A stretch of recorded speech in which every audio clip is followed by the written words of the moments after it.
Bien, ahora sí vamos ya con la doctora Claudia Paredes, que quiso entrar antes la doctora el día de hoy, no quería sabotear mi programa. Así que bueno, vamos a ir con la No, doctora como todos los martes a su programa Odonto Niños TV, como siempre auspiciado por Bejar Odontólogos, que son parte de la clínica Ricardo Palma. Y vamos a tocar la parte 2 del tema del martes pasado, que es maloclusión clase 3 en niños. ¿Cómo está, doctora? ¿Qué pasó, señor García, con la doctora? Me parece que tiene un pequeño problema en su red. Lo escuché medio entrecortado hace un rato, así que vamos a esperar que solucione el problema la doctora Claudia. Ahora sí creo que ya está mejor. Sí, creo que tiene un pequeño problema con el internet, me parece, doctora, el día de hoy. ¿Cómo está? bien, muy bien, gracias, Yulisa. ¿Cómo están todos en casa? Muy bien, doctora. Vamos a tocar el tema, como justo lo estaba mencionando, el tema de la maloclusión clase 3. Esto es la parte 2, porque se quedaron algunas preguntas. Doctora, una de las preguntas que siento que está como que medio confuso, que me han preguntado mucho, es por qué maloclusión 1, maloclusión clase 1, clase 2, clase 3. ¿Se debe a un tema de gravedad? No, en realidad uno de los factores principales acá es la genética. Eso hay que tener en cuenta. Hay factores externos que sí tienen que tener relación, tienen relación, son factores que de por sí influyen en el desarrollo o la presencia de esas maloclusiones, pero el factor genético es uno de los factores principales. Con la gravedad, no tiene mucho que ver en realidad. Ok, sí, piensan que es porque uno dice clase 1 es menos grave, clase 2, clase 3 es más grave, ¿no? Pero en realidad creo que es también por un tema de la posición, de cómo se está ubicado el tema de los dientes, ¿no? Sí, mira, ahora, si hablamos de qué tan compleja puede ser la maloclusión, ¿no? La maloclusión clase 3, justamente el tema que estamos tocando hoy día, es el tipo de maloclusión más complicada, por así decirlo, de tratar, ¿sí? Porque diagnosticar es casi a simple vista, ¿no? De todas maneras se necesitan ciertos exámenes para poder confirmar este tipo de maloclusiones, pero es una de las maloclusiones que tiene características casi eh, inconfundibles con otras, ¿sí? Ahora, el tema de la gravedad aquí no tiene mucho que ver por el hecho de que las maloclusiones están clasificadas de acuerdo al problema que presentan, ¿no? O las características que hay. En el caso de las maloclusiones clase 1, que va a haber un programa dirigido solamente a este tema, tiene que ver mucho con problemas solo dentarios. Las maloclusiones clase 2 y 3 sí a problemas de ubicación de maxilares. De por sí puede haber una mezcla con problemas dentarios, de alineamiento dentario o falta de espacio para los dientes, pero en clase 2 y clase 3 tiene mucho que ver con el tema ya de ubicación de maxilares, ¿no? En el caso de maloclusión clase 2, por ejemplo, que tocamos en un programa con la doctora Paola Extremadoiro, ¿no? Es cuando se trataba, por ejemplo, del desarrollo a veces excesivo del maxilar superior, por eso es que se ve el maxilar inferior más chiquito, más atrás, o al revés, ¿no? Puede estar el maxilar superior bien desarrollado, pero la mandíbula chiquita. Entonces se ve una discrepancia, ¿no? El maxilar superior más grande que la mandíbula. En el caso de la clase 3 es al revés, la mandíbula tiende a tener un desarrollo excesivo a comparación del maxilar, ¿no? O puede ser de que la mandíbula esté bien desarrollada, pero el maxilar chiquito, ¿no? O una mezcla de estos dos también. Entonces, tiene que ver con características, ¿no? Que se presentan, no tanto con la gravedad. Pero en realidad, dentro de cada maloclusión inclusive hay niveles, hay niveles de gravedad, por así decirlo. Entonces, de acuerdo a lo que nosotros vamos encontrando, vamos planificando los tratamientos. Perfecto. Doctora, otra pregunta que me han hecho es, ¿qué pasa si no llevo a mi hijo al doctor a ningún tratamiento? ¿Cómo desarrollaría? Ya, Fuera en de lo el caso de estético, ¿eh? maloclusiones clase 3, sí, en el caso de las maloclusiones clase 3, por ejemplo, si nosotros no atendemos debidamente o a tiempo esta maloclusión, ¿no? Y de por sí tiene un factor genético muy predominante o de repente es uno de los niveles más graves de maloclusión clase 3, se va a notar al principio cierta simetría que con el tiempo, si no es tratado, si no es controlado, mejor dicho, se va a agravar más. ¿no? E inclusive llega un punto en que los tratamientos de ortodoncia que se dan en consultorio no sirven, no hacen efecto alguno. Entonces tiene que pasarse ya a un nivel de cirugías. Y estas cirugías son las cirugías ortognáticas, ¿no? Que son, bueno, tratamientos quirúrgicos bastante complejos, que tienen un nivel favorable, ¿no? Un pronóstico favorable, pero también va a depender mucho del plan de tratamiento que se haga, porque no solamente ya va a ir de la mano, o bueno, no va a ser solo una cirugía, sino también un tratamiento de ortodoncia aparte que se tiene que hacer antes y después. Es un tratamiento largo, entonces para evitar toda esta exposición a tratamientos bastante complejos y muy dolorosos, se podría decir, a un paciente, porque ya este tipo de cirugías se hacen a partir de los 14, 15, 16 años, entonces, pero son bastante complejos y dolorosos. Entonces, para evitar esto, ¿no? Se puede recurrir a los tratamientos de ortodoncia interceptiva o ortopedia, mejor dicho en este caso, no a muy temprana edad. Cuando son maloclusiones clase 3, ¿no? Con relaciones esqueléticas clase 3, ya se ve este tipo de maloclusión o las características de estas a partir de los 3, 4, 5 años. Y hay casos que se pueden ir tratando desde esta edad para no llegar a ese nivel de tratamiento que les comentaba hace un momento. ¿Sí? Entonces, mientras más temprano se detecte esta maloclusión y se trate, mucho mejor, ¿no? Tanto para el paciente como para los papás también. Ahora, el nivel estético, tú me hablabas, el factor estético es muy importante aquí también, porque este tipo de maloclusión tiende a verse no bien, no se ve bien estéticamente. Entonces, hay muchos niños o personas, inclusive adultos, he conocido, que teniendo estas maloclusiones, pues se sienten mal, porque estéticamente hablando no se ve bien. Entonces, y esto hay que corregirlo. Y siempre es bueno, pues, evitar este tipo de problemas, ¿no? Psicológicos, emocionales, en especial a los niños, que están en un desarrollo en el cual ellos están absorbiendo todas las experiencias que tienen para poder formar, ¿no? Su carácter, bueno, el temperamento ya lo tiene, pero el carácter que se va a ir formando a lo largo del tiempo. Entonces, mientras menos expongamos a nuestros pequeños este tipo de situaciones que pueden, pues, formar algún tipo de problema psicológico, mejor. Doctor, y con el tiempo, si este tipo de maloclusión no se trata, ¿causaría algún tipo de dolor en la persona ya adulta? ¿O alguna molestia quizás para comer o masticar? Sí, pueden haber problemas a nivel de la articulación, por ejemplo, ¿no? En esta zona aquí tenemos la articulación temporomandibular, ¿no? Entonces, esta maloclusión o esta mal ubicación de los maxilares tiende a traer problemas en esta zona que muchas veces terminan en dolores no solo de articulación, sino también musculares y problemas a la hora de masticar. Entonces, también tiene mucho que ver si hay problemas de dolor, ¿no? A la larga.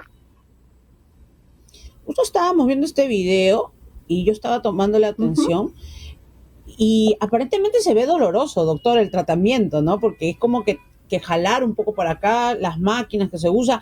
¿Usted no cree que este tipo de artículos que se utilizan para los niños no puede llegar a ser como una especie de traumático?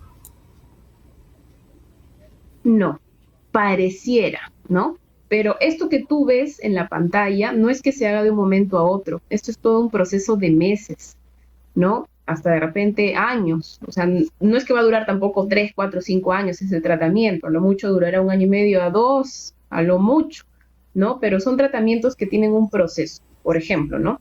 Un paciente llega con la maloclusión clase 3, que es la primera imagen, la que vemos al lado izquierdo de su pantalla, ¿sí?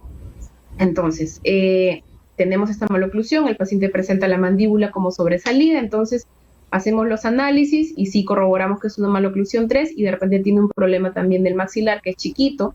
Entonces lo que hay que hacer ahí primero es expandir el maxilar para luego protruir, ¿no? Jalar hacia adelante con una máscara facial el maxilar superior, ¿sí? Parece doloroso, pero no lo es, ¿sí? Cuando se utiliza el primer aparato, que es el expansor, activaciones que se hacen de una forma que el paciente no presente dolor, ¿no? Que no se sienta tanto esta presión. En realidad no hay sino presión y una presión, ¿no? Entonces, eso también con el físico, si el paciente de repente no es Doctora, no se le llega a escuchar. Me parece que ahora tiene un problema con su audio. Se escucha bajísimo. Doctora, ¿me escucha? Doctora, no se escucha. Creo que a mí tampoco me escucha la doctora. Señor García, ¿usted me escucha? Clarito. Ok, entonces el problema es la doctora, que me parece que ha entrado una llamada y parece que ha tenido ahí un problemita con su audio. Vamos a esperarlo unos instantes más. Ya sabes que estamos tocando el tema de la maloclusión clase 3 en niños. Esta es la segunda parte porque se quedaron algunas preguntas sobre el tema. Ahora sí, doctora, regresó. No la escuchábamos, doctora. Sí, Lisa, discúlpame, no sé qué pasó con la señal. No se preocupe. Ya, seguía contando. Entonces, ¿qué estábamos hablando? Del dolor. Sí, estábamos hablando en sí del tratamiento, ¿no? Que por ahí puede llegar a ser traumático, doloroso, por el tema de los accesorios que les colocan a los niños, ¿no? Sí, en realidad, como decía, no es doloroso. Lo que se siente en realidad es presión, ¿no? Que a veces se puede confundir mucho con este tipo de sentir, con dolor. ¿Puede haber algún tipo de molestia? Sí, pero como te digo, no es a ese nivel en el cual pues el paciente pues sienta tanto dolor y que de repente no puede utilizar los aparatos. En realidad las molestias tienen mucho que ver con el tema del hábito, porque cuando se ponen los aparatitos, por ejemplo, el expansor, que es la primera etapa, que es casi siempre el que se utiliza para poder empezar a corregir esta maloclusión, ¿no? Se activan estos aparatitos para poder expandir el maxilar. Entonces, a medida que se va expandiendo, el paciente empieza a sentir presión, más no dolor. Hay pacientes de por sí que pueden sentir algún tipo más de molestia, pero que se pueden controlar con analgésicos o también con antiinflamatorios. Pero no va a llegar a un punto en el cual el paciente no puede utilizar el aparato por tanto dolor. Eso no va a pasar, ¿no? Y estas activaciones se dan a medida de que el paciente también vaya acostumbrándose al aparato. Yo al menos, antes de empezar esta etapa de activaciones, me aseguro de que el paciente se haya acostumbrado al aparato, para que cuando empiecen este proceso de activaciones no sientan tanto, ¿sí? Entonces, a medida que el paciente se va acostumbrando, ya se va activando el aparato en algún momento, hasta que consigamos lo buscado por este expansor, ¿sí? Recién empezamos a utilizar las máscaras faciales, ¿no? Porque hay un momento en que nosotros vemos y decimos, bueno, ya sí, hay que seguir con esta etapa del uso de las máscaras faciales. Entonces, es ahí donde se empieza a jalar el maxilar superior para poder ubicarla donde debe de estar. Este nivel de jalar hacia adelante el maxilar superior en realidad no fastidia tampoco. Lo que siente sí es presión por unos elásticos que se utilizan para poder jalar el maxilar hacia adelante, pero no hay dolor. Y si lo hubiesen, no es tanto y solamente se utilizan analgésicos para poder controlar ese tipo de molestias y nada más. Es cuestión de hábito. Por ejemplo, acá se habla mucho viendo, del hábito. Este video que estamos viendo, esa es la máscara facial. Ya, esa máscara facial lo tienen que usar los niños las 24 horas del día porque terminaría siendo vergonzoso cuando van al colegio, ¿no? No, no lo utilizan las 24 horas del día. En realidad lo utilizan 14, 16 horas y pueden utilizarla duermen inclusive, durante la noche, ¿no? O de repente en sus horas, bueno, ahora inclusive se está aprovechando el tema de las clases virtuales para poder hacer este tipo de tratamientos. Porque como están en su casita y a veces están con sus mascarillas o bueno, están en casa y nadie los ve, ¿no? Y solamente están escuchando las clases por la computadora. Entonces no se ven estos aparatos. Pero lo ideal es que se utilice el mayor tiempo posible. Ahora, si me refiero al mayor tiempo posible, es las 14, 16 horas que se indican para poder hacer, para que haga un efecto pues es favorable esta máscara facial, ¿no? Y como les digo, no es dolorosa, ¿no? Yo tengo muchos pacientes que llegan al consultorio y se van contentos y orgullosos de la mascarita facial que se les ha puesto porque en realidad no les molesta, ¿no? Pero es cuestión mucho del estímulo y qué tanto el paciente también quiera colaborar con el tratamiento, qué tan a gusto se sienta él corrigiendo su maloclusión o el problema que se le ha explicado tiene.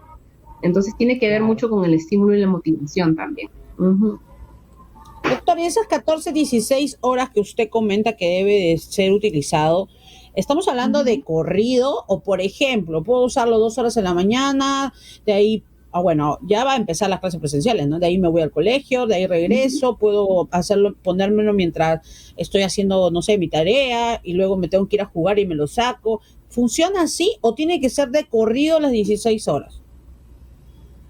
Tiene que ser de corrido, sí.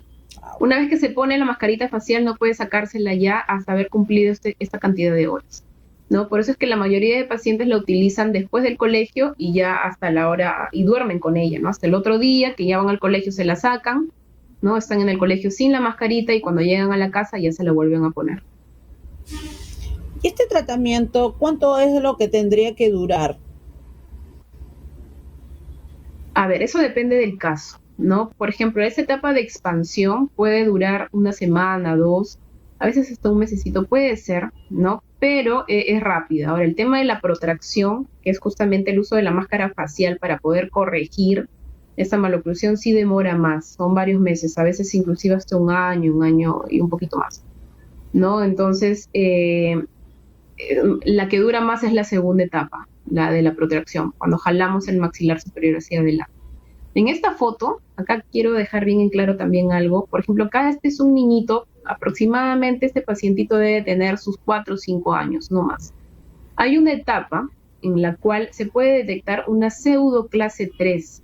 Se ve casi igual, o sea, una pseudo clase 3 es un diagnóstico y una maloclusión clase 3 es otra, pero pueden confundirse. Hay ciertos movimientos, ¿no?, que nosotros indicamos en el paciente a la hora de hacer el diagnóstico, la evaluación, en la cual a nosotros se nos va a indicar o nos va a indicar cuál de las dos, qué tipo es, si es una maloclusión clase 3 o una pseudo clase 3. Si es una pseudo clase 3 y se ubica justo o se detecta en esta edad, 3, 4, 5 años, se pueden utilizar ciertos dispositivos que van solo en esta zona de adelante, que son como unos cubitos de colores, de diferentes diseños que se pueden poner ahí para poder corregir esta pseudo clase 3.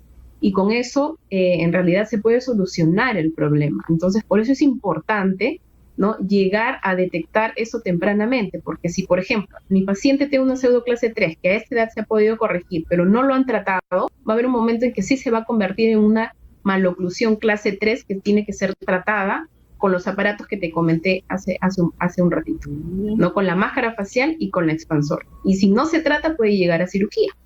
Entonces, es importante por eso la detección temprana. Mientras más temprano, mejor. Ya volví. También estoy teniendo pequeños problemas con el internet el día de hoy. No sé qué pasa, está rebelde. Sí, Doctora, entonces, por ejemplo, este tipo de maloclusión que me está mencionando, que me parece que son niñitos que recién le están creciendo los dientes, ¿no?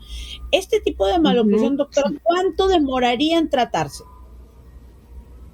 La maloclusión pseudo clase 3 demora en corregirse aproximadamente 5 meses, 4 meses, 3 meses, a lo mucho ya 6 meses, ¿no? Porque tampoco es un tratamiento que podamos demorar mucho porque son niñitos, son pequeñitos. Entonces, corregir maloclusiones a temprana edad es lo ideal, pero también a veces es un poco más complicado por la colaboración del paciente. Entonces, tienen que en realidad evaluarse varios factores, ¿no? El nivel de colaboración, qué tan necesario es, ¿no? Si vemos a un paciente que llega con esta maloclusión o esto.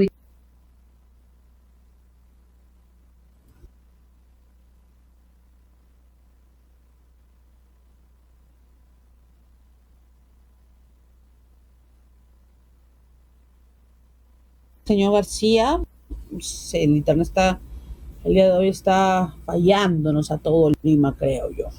Bueno, como les comentaba, seguimos con la doctora Claudia Paredes de Bejar Odontólogos, así lo vas a ubicar también en su página web.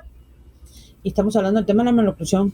Qué interesante y qué importante es que desde muy pequeñitos, ¿no?, desde muy pequeñitos, los lleven a sus hijos al odontólogo, porque pueden evitar algún problema que puede terminar siendo con cirugía, que puede llegar a ser doloroso, traumático y sí pueda demorar un poco más. Doctora, también tuvo ahí un pequeño problema igual que yo. Estamos iguales el día de hoy. No, ¿qué pasa?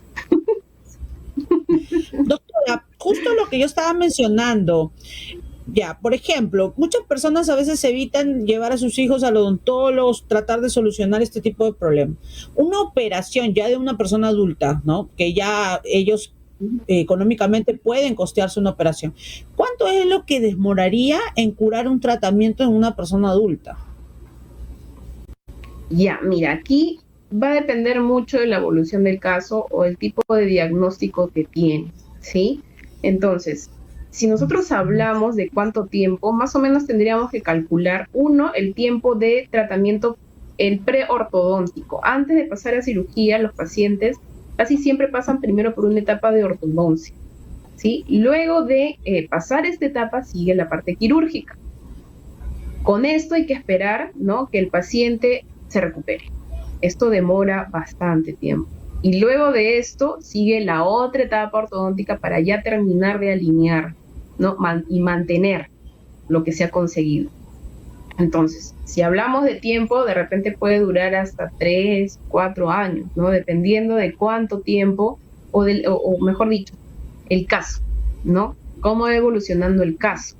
Y ojo, cuando se utilizan o se decide seguir un tratamiento de ortodoncia, tenemos que tener en cuenta varias cosas. Uno, que tenemos que ser puntuales, estrictos con lo que nos indican.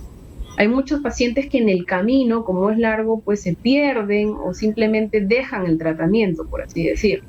Entonces no puede pasar eso, ¿no?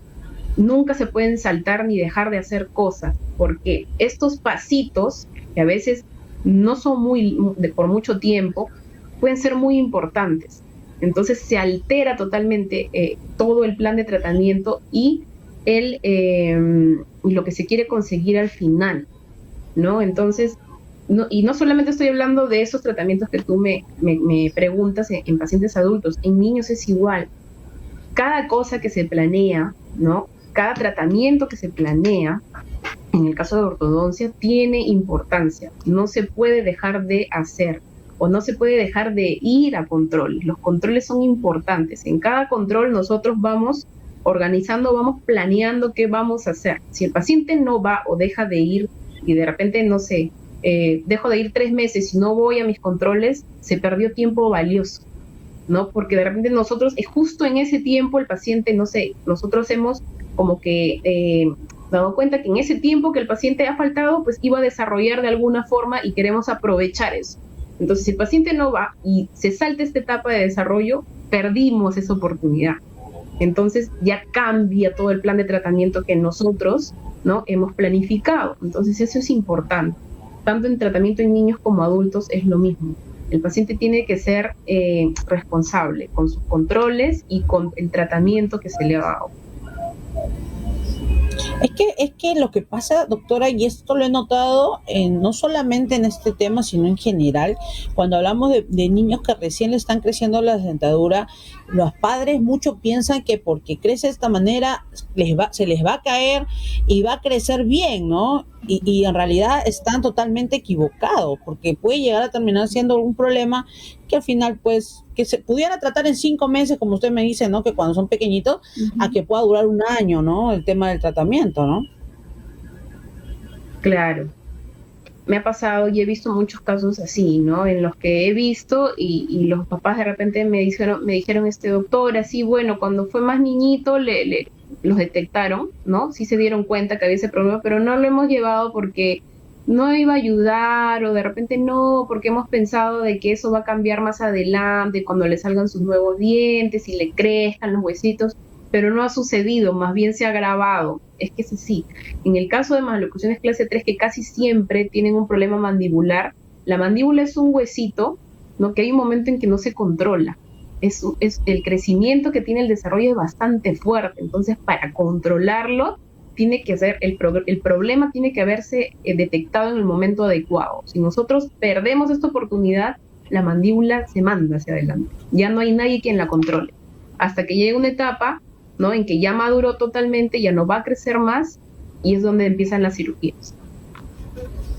Sí, pues siempre, como siempre dice el dicho, más vale prevenir que lamentar. Doctora, ya nos queda poco tiempo, así que hay que dar los 3 consejos sobre este tema de la maloclusión clase 3. Muy bien. Primero, detectar a tiempo, ¿sí? Nunca olviden de ir tempranamente con sus niñitos, desde muy bebitos, para empezar los controles. En especial de maloclusiones, si hablamos de maloclusiones, aproximadamente 3, 4 años ya se pueden empezar a detectar este tipo de maloclusiones.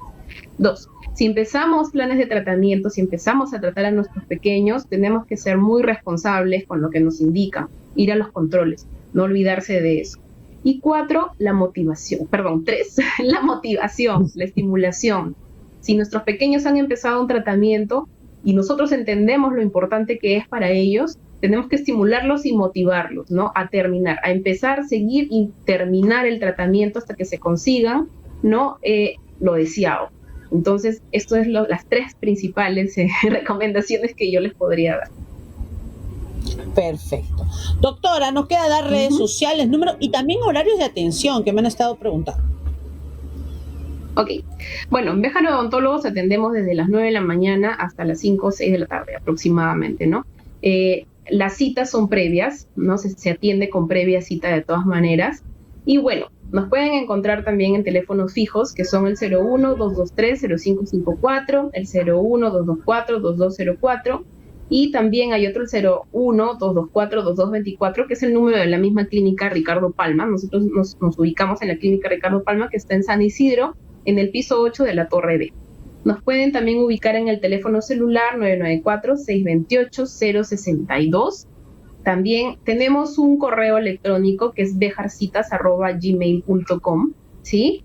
También nos encuentran en Facebook y en Instagram como Béjar Odontólogos, y tenemos una página web que es bejarodontólogos.com. Doctora, ¿y los días que atienden, están atendiendo de lunes a domingo o solo de lunes a sábado? Ok, este horario de 9 a 6 de la tarde aproximadamente es de lunes a viernes. Los sábados atendemos desde las 9 de la mañana hasta la 1 de la tarde. Los domingos no. Los domingos no hay atención. Ok, ¿y a usted lo encontramos en ese horario? Yo estoy los días, bueno, martes, miércoles, jueves, viernes y los sábados en la mañana. ¿Sí? De martes a viernes me encuentran todo el día y los sábados sí solamente en la mañana. Ok. Muy bien, doctora, muchísimas gracias y nos vemos el próximo martes. Muy bien, Yolisita, cuídense y ya saben los tips que deben de seguir. No se olviden de limpiarse los dientecitos y utilizar pasta adecuada, la fluorada. Muy bien. Ahí estábamos entonces con la doctora Claudia Paredes de Béjar Odontólogos, como siempre todos los martes, con su dulzura nos acompaña con Odonto Niños TV. Como siempre lo digo, auspiciado por Béjar Odontólogos, que es parte de la clínica Ricardo Palma. Ya sabes, no te olvides de visitar sus redes sociales y ya sabes, la encuentras a la doctora de martes a viernes, bueno, de martes a sábado en realidad la encuentras a la doctora. Si quieres los horarios lo puedes ver a través de su página web www.bejarodontólogos.com. Me despido, conmigo será hasta el día de mañana y por supuesto con Odonto Niños TV hasta el próximo martes. Nos vemos, chao.